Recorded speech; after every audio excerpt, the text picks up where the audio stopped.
જય માતાજી મિત્રો, રૂબી કિચન ક્વીનમાં તમારું સ્વાગત છે। તો આજે આપણે બનાવીશું એકદમ હેલ્ધી ટેસ્ટી અને જે બનાવીને ખાવ એવી મકાઈના લોટની રોટલી। તો આ રોટલી તમે ખૂબ જ આસાનીથી ના રોટલાને ટીપવાની ઝંઝટ એકદમ ઝંઝટ વગર ફટાફટ તમે એકદમ મુલાયમ રૂ જેવી રોટલી બનાવીને તૈયાર કરી શકો છો। અને આ રોટલી ખાવામાં ખૂબ જ સરસ લાગે છે। અને એકવાર તમે આ રીતના મકાઈની રોટલી બનાવશો તો ઘઉંની રોટલી ખાવાનું તો ભૂલી જ જશો। એટલી સુપર ટેસ્ટી હેલ્ધી આપણે આ રોટલી બનાવીને તૈયાર કરીશું। તો જો તમને મારી રેસીપી ગમતી હોય તો વિડીયોને એક લાઇક અને વધુમાં વધુ વિડીયોને શેર કરજો। અને નવા હોય ને હજુ સુધી મારી ચેનલને સબસ્ક્રાઈબ ના કરી હોય તો સૌથી પહેલાં મારી ચેનલને સબસ્ક્રાઈબ કરી દેજો, એટલે રોજે નવા વિડીયોની નોટિફિકેશન તમને મળી રહે। તો ચાલો આપણે બનાવીએ એકદમ સરસ રૂજે પોચી અને નવી રીતે મકાઈના લોટની રોટલી। તો રેસીપી બનાવવાનું શરૂ કરીશું। તો સૌથી પહેલાં આપણે મકાઈની રોટલી બનાવવા માટે ગરમ પાણી મૂકવાનું છે। તો તેની માટે આપણે 1 કપ ગરમ પાણી લઈશું। પાણી એડ કર્યા પછી આપણે ગેસ ચાલુ કરી દઈશું। તમે મકાઈનો રોટલો બનાવીને ગાધો હશે, પણ તમે આ રીતના જો મકાઈની રોટલી બનાવશો તો બધા જ વ્યક્તિ આ રોટલી ખાઈને ખુશ થઈ જશે। અને જે લોકોને રોટલો બનાવતા નથી આવડતું તે આ રીતના ઇઝીથી મકાઈની રોટલી બનાવીને તૈયાર કરી શકે છે। ખૂબ જ આસાનીથી આ રોટલી બનીને તૈયાર થાય છે। તો સ્વાદ અનુસાર આપણે મીઠું ઉમેરી દીધું છે। અડધી ટેબલસ્પૂન આપણે તેલ એડ કરીશું, તમે ઘી પણ એડ કરી શકો છો। પાણીને આપણે ઉકળવા દઈશું। તો અહીંયા આપણું પાણી સરસ ઉકળવા લાગ્યું છે। તો હવે આપણે મકાઈનો લોટ ઉમેરીશું। અહીંયા મેં પીળી મકાઈનો લોટ લીધો છે અને લોટ થોડો કકરો છે, એટલે આ રીતના તમે ગરમ પાણીમાં જો લોટ બાંધશો તો લોટ એકદમ સરસ સ્મૂથ થશે અને રોટલી પણ સરસ બનીને તૈયાર થશે। તમારે કેટલી રોટલી બનાવી છે એ પ્રમાણે તમારે લોટ એડ કરવાનો। અહીંયા આપણે કાંટા ચમચીથી લોટને સારી રીતે મિક્સ કરીશું। તો અહીંયા આપણે સારી રીતે મિક્સ કરી લીધું છે।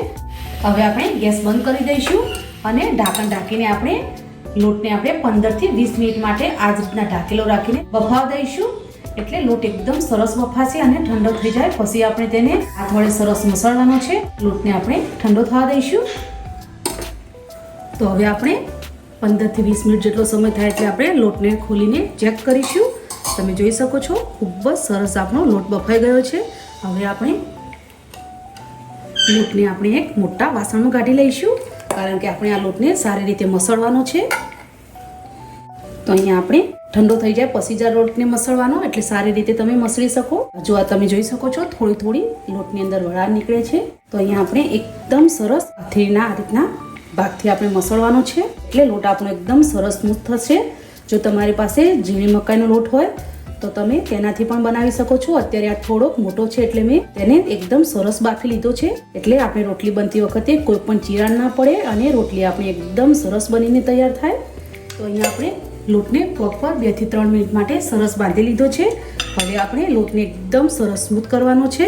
તેની માટે આપણે અડધી ટેબલસ્પૂન તેલ એડ કરીશું। અત્યારે તમે જોઈ શકો છો લોટ આપણા હાથની અંદર ચોટે છે, પણ તમે તેલ એડ કરીને લોટને મસળશો એટલે હાથમાં તમારો લોટ ચોટશે નહીં અને ખૂબ જ સરસ સ્મૂથ લોટ બંધાશે।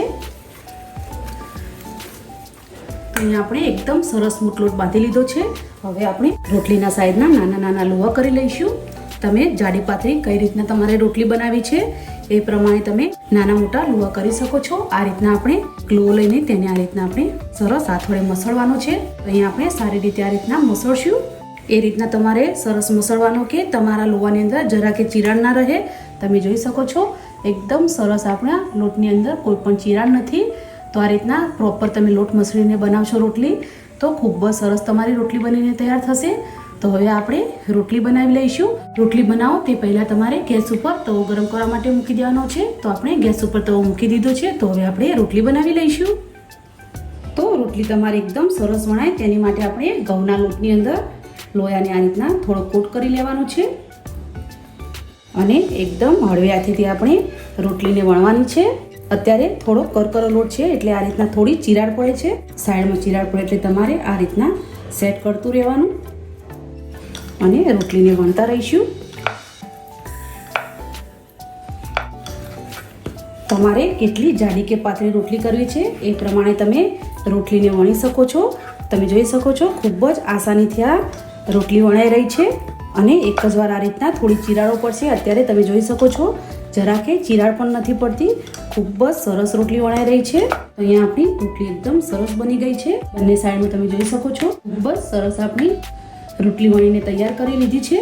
તો તમે આ રીતના પણ શેકી શકો છો, પણ તમે કોઈ પણ ઢાંકણાના મદદથી શેપ પણ આપી શકો છો. આ રીતના નાની નાની રોટલી બનાવી શકો છો. તમારે ટિફિન માટે કે બહાર તમારે લઈ જવી હોય તો તમે નાની નાની એક જ સાઈઝની બધી જ રોટલી બનાવીને તૈયાર કરી શકો છો. તમે જોઈ શકો છો ખૂબ જ સરસ આપણી રોટલી બનીને તૈયાર થઈ છે.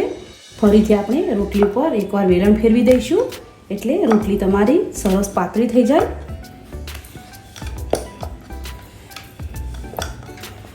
તો અહીંયા આપણે આ સાઈડની આપણે પતલી રોટલી રાખીશું.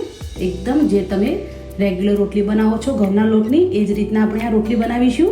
તો અહીંયા આપણી રોટલી બનીને તૈયાર છે.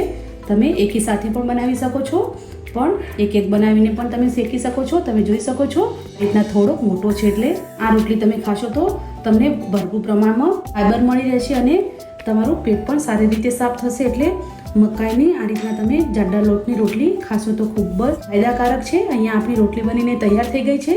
તો હવે આપણે રોટલીને શેકવા માટે મૂકીશું. ગેસ ઉપર આપણે તવો પહેલેથી જ ગરમ કરવા માટે મૂકી દીધો છે. તવો સારી રીતે ગરમ થઈ ગયો છે. તો આપણે હળવેથી રોટલીને તવા ઉપર મૂકી દઈશું અને આ રોટલી શેકાય ત્યાં સુધીમાં આપણે બીજી રોટલી તૈયાર કરી લેવાની છે. ગેસ તમારે મીડિયમ રાખવાનો છે. મીડિયમ ગેસ ઉપર રોટલી બનાવીને શેકશો એટલે ખૂબ જ સરસ રોટલી શેકાશે. તો એક સાઈડમાં રોટલી થઈ જાય એટલે આપણે તેને પલટાવી લઈશું. તમે જોઈ શકો છો એકદમ સરસ રોટલી ફૂલી રહી છે.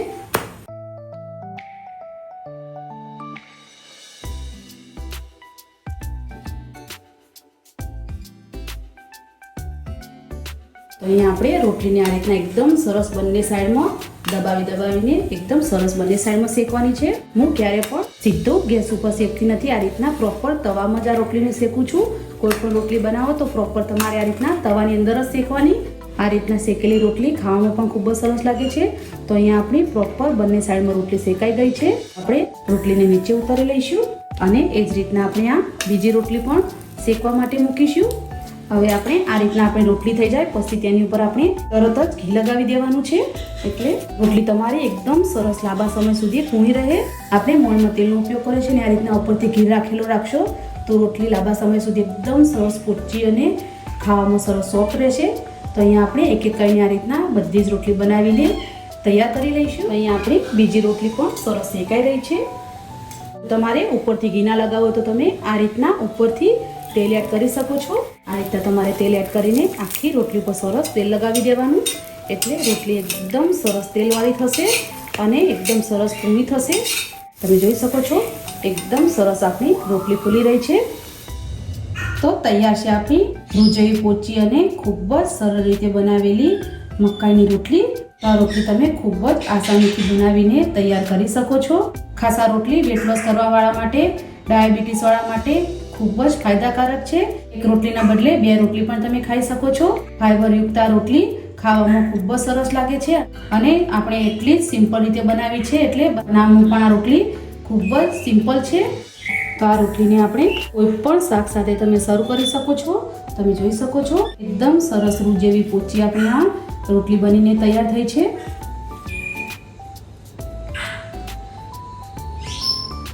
આ રીતના તમે રોટલી બનાવીને સવારની રોટલી હશે તો સાંજ સુધીમાં પણ આ રોટલી એકદમ સરસ આ રીતના પૂરી રહેશે. એટલે તમારે ખાસ ઘી કે તેલ લગાવીને જ આ રોટલી રાખવાની. અહીંયા આપણે થોડો કકરા લોટનો ઉપયોગ કર્યો છે એટલે રોટલીને તેલની અંદર જ બનાવી છે. એકદમ ઝીણા લોટની રોટલી હોય તો તમે ઉપરથી ઘી લગાવી શકો છો અને તમે જોઈ શકો છો એકદમ સુપર ટેસ્ટી આપણી આ રોટલી બનીને તૈયાર થઈ છે. એકદમ તમે જોઈ શકો છો જે રીતના આપણે ઘઉંની રોટલી બનાવીએ છીએ એ જ પ્રમાણે આપણે આ રોટલી બનાવી છે અને એકદમ સરસ પતલી આ રોટલી બનાવી છે. લોટ આપણો થોડો કકરો હતો તો પણ આપણી રોટલી એકદમ સરસ મુલાયમ બની છે અને બધી જ રોટલી આપણી આ રીતના સરસ મુલાયમ અને ફૂલીને દડા જેવી બની છે. તમે બાળકોના લંચ બોક્સમાં કે ટિફિનમાં પણ આ રોટલીને આપી શકો છો. આખો દિવસ તમારી આ રોટલી ખૂબ જ સરસ રહેશે. તો હવેથી તમે પણ આ મારી રીત પ્રમાણે રૂ જેવી પોચી અને ખૂબ જ હેલ્ધી ટેસ્ટી મકાઈના લોટની રોટલી એકવાર ચોક્કસથી બનાવજો અને મને કમેન્ટમાં જરૂરથી કહેજો કે તમને આ મકાઈના લોટની રોટલીની રેસીપી કેવી લાગી. જો તમને આ મકાઈના લોટની રોટલીની રેસીપી ગમી હોય તો અમારા વિડીયોને લાઈક કરો, શેર કરો, સબસ્ક્રાઈબ કરો અને ફરી મળીશું એક નવા દિવસે એક નવી રેસીપી સાથે. તો અત્યારે બાય બાય.